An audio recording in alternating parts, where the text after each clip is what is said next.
20 जून 2012 मध्ये माझ्या कॉलेजचा पहिला दिवस होता. फर्ग्युसन कॉलेज पुण्याचं नामांकित कॉलेज आहे, भारतातलं नामांकित कॉलेज आहे.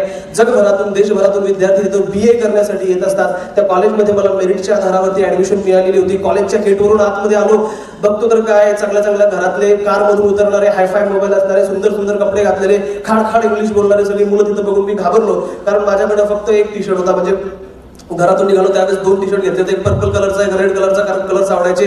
साध्या जीन्सच्या पॅन्टी घेतल्या होत्या, एक पिशवी होती, एक स्लीपर होती. तेवढं घेऊन पुण्यात आलो होतो आणि माझा तो टी-शर्ट घालून मी निघालो होतो. कॉलेजला यायला मला एक 15-20 मिनिटं लागले पायी यायला. पावसाळा सुरू होता आणि मग पावसाळा सुरू असेल तर स्लीपर घातलेली असेल तर पॅन्टीवर मागणं कशा प्रकारचे डिझाईन उमटतात हे वेगळं सांगायला नको. असे डिझाईन घेतली तिथं कसं तरी पोहोचलो होतो. वर्ग सुरू झाला, पहिलंच लेक्चर होतो. मी नेहमीच पुढे बसायचो, पण त्या दिवशी मी पुढे पण कोपऱ्यात बसलेलो होतो. इकडे अशा कोपऱ्यामध्ये बसलो होतो. 350 जणांची ती बॅच होती. आणि मग तुम्ही जर सैराट बघितला असेल तर मग वर्गामध्ये विचारतात ना तुम्हाला काय काय आवडतं, काय करायचंय, मग ते बुलेट वगैरे तुम्ही बघितलं असेल. तसं मग आम्हाला